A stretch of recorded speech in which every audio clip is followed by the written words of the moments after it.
हर खबर पर होगी आपकी पकड़। डाउनलोड कीजिए एबीपी लाइव ऐप। और अब बात बिहार विधानसभा चुनाव की किए लेते हैं। चुनाव में एक ही सवाल गूंज रहा है, बिहार में काबा, तो जवाब बिहार में बवाल बा। बिहार के गठबंधन में जोड़ की जगह गांठ पड़ गई है। बिहार चुनाव पर हमारी ये खास रिपोर्ट देखिए।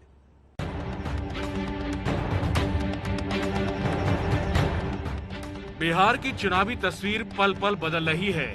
चिराग पासवान ने एनडीए कैंप की धड़कन बढ़ा रखी है, तो उधर यूपीए कहिए या फिर महागठबंधन, वहां कांग्रेस ने आरजेडी की राह में रोड़ा डाल दिया है।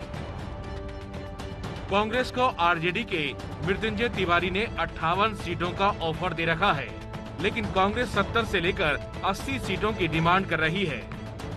कांग्रेस पार्टी को आरजेडी ने, हम लोगों ने 58 सीट कहा है कि कांग्रेस पार्टी लड़े, और एक जो लोकसभा का सीट है वाल्मीकि नगर का, उस सीट पर कांग्रेस लड़े। विधानसभा की 58 सीट और एक सीट कांग्रेस को, सबको जमीनी हकीकत समझनी पड़ेगी। चूंकि कांग्रेस पार्टी पूरे देश में चुनाव लड़ती है, आरजेडी तो सिर्फ हम बिहार में लड़ते हैं, तो कांग्रेस पार्टी के पास तो बहुत ऑप्शन रहता है। अब खबर ये है कि आरजेडी के इस ऑफर से कांग्रेस तिलमिला गई है। बिहार कांग्रेस के अध्यक्ष और कुछ बड़े नेताओं को कांग्रेस आलाकमान ने कल दिल्ली बुलाया। बीते लोकसभा चुनाव के दौरान कांग्रेस का आरजेडी के साथ गठबंधन का अनुभव अच्छा नहीं रहा था। इस विधानसभा चुनाव में कांग्रेस झुकने को तैयार नहीं है। उसे इस बात का एहसास है कि उसके पास खोने को ज्यादा कुछ नहीं है, लेकिन गठबंधन टूटा तो आरजेडी का बड़ा नुकसान हो जाएगा। इसलिए कांग्रेस आरजेडी पर दबाव बनाने के लिए सम्मानजनक सीटों की संख्या पर अड़ी हुई है। कहा तो यहाँ तक जा रहा है कि बात नहीं बनी तो कांग्रेस रास्ते अलग करने की भी सोच सकती है। वैसे भी महागठबंधन की स्थिति रणनीतिक तौर पर कमजोर होती जा रही है। पहले मांझी निकले, फिर उपेंद्र कुशवाहा ने तेजस्वी पर हमला करते हुए आज अपना रास्ता अलग कर लिया। 15 साल अपनी कुर्सी बचाने में नीतीश कुमार जी ने अपनी क्षमता का इस्तेमाल किया, जनता को भूल गए।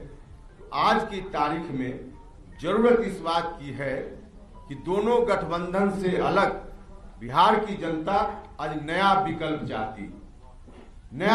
चाहती।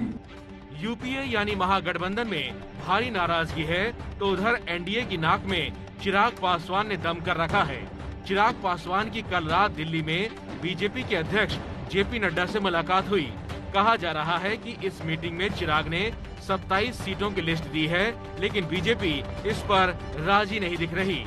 अगर स्थिति यही बनी रही तो कल तक इंतजार करने के बाद परसों चिराग पासवान अपना रास्ता बदल सकते हैं। मीडिया में चल रही हर खबरों का मैं खंडन करती हूँ। अपने राष्ट्रीय अध्यक्ष आदरणीय चिराग पासवान जी के हर फैसले पर मैं मजबूती से उनके साथ खड़ी हूँ। पार्टी के कार्यकर्ताओं से मेरी बात हुई, उनका मांग है कि हमारी पार्टी 143 सीट पर चुनाव लड़े। उनका इस मांग को मैं अपने राष्ट्रीय अध्यक्ष जी के समक्ष मैं रख दी हूँ। लेकिन बात सिर्फ एलजेपी तक नहीं है, बीजेपी और जेडीयू में भी सीटों को लेकर रस्साकशी है। पिछली बार दोनों अलग अलग लड़े थे और इस बार जब साथ हैं तो सीटों के बंटवारे में मुश्किल हो रही है। एनडीए में सारा पेंच स्ट्राइक रेट को लेकर फंसा हुआ है। बीजेपी को लगता है कि उसका स्ट्राइक रेट बेहतर होगा, क्योंकि नीतीश कुमार पिछले 15 सालों से बिहार के मुख्यमंत्री के कुर्सी पर हैं। ऐसे में विरोधियों का मानना है कि नीतीश को एंटी इनकम्बेंसी का सामना करना पड़ सकता है। विरोधी ये भी कह रहे हैं कि इस एंटी इनकम्बेंसी को दूर करने के लिए ही तो नीतीश कुमार पीएम नरेंद्र मोदी के साथ अपनी दोस्ती वाले पोस्टरों का सहारा ले रहे हैं, और ऐसे पोस्टर बिहार में कई जगहों पर लगाए भी जा चुके हैं।